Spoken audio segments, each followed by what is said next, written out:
And there's another one of your bingo squares, the damsel in distress, or the person who has just hit on so much knowledge that they are now threatened and they're afraid for their life. Now, we've heard the audio of Jordan losing his crap over her, because of course he made that call to her directly, made those threats, really lost the plot. And so what did she do? She recorded it and she sent it to Mike Darman, who of course decided to make it public. Now, I'm not for one moment condoning the way that Jordan spoke. I think that he was way out of line, and I do believe that given the threats he was making, that he should be arrested for that. However, we don't know what caused him to reach that point.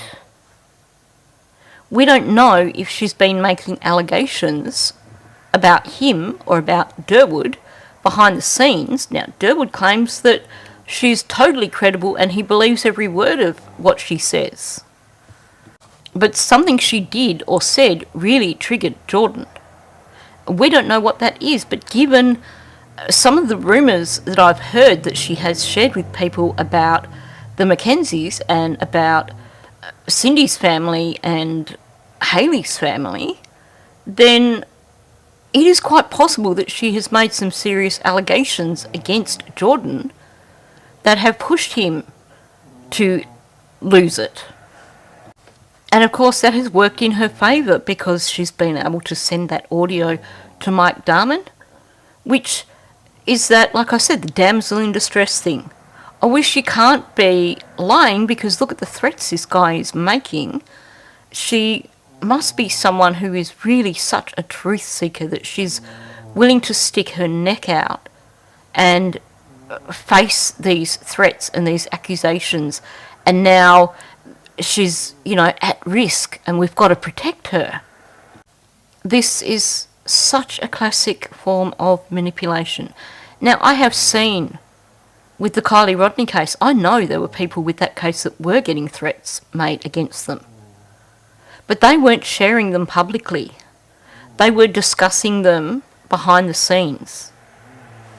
What she did by sharing that audio with Mike Darman, she knew exactly what she was doing. She knew he would share that publicly, and that would shift opinion in her favour again. And nobody has stopped to question what it was that she did or said that got Jordan so upset in the first place. Yes, he's a loose cannon. Yes, he did the wrong thing. But what prompted it? Nobody's asked that. And of course, instead of saying she needs protection and going very public about it all, then the logical approach would be to not speak about her or any of her information at all, because you making that public is only putting her at greater risk if there is any truth behind this. And I ask you this, if she really felt threatened by Jordan, why would she share that audio with a content creator who's going to put it out online and get Jordan even more upset?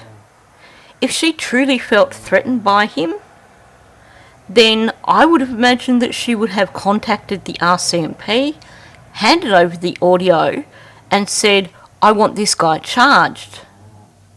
And it would be something that we would never hear about, because if she was concerned for her safety, it's not something that she would be wanting to make public for fear of getting this guy even more riled up. But apparently Mike, the great statement analyst, hasn't figured this out.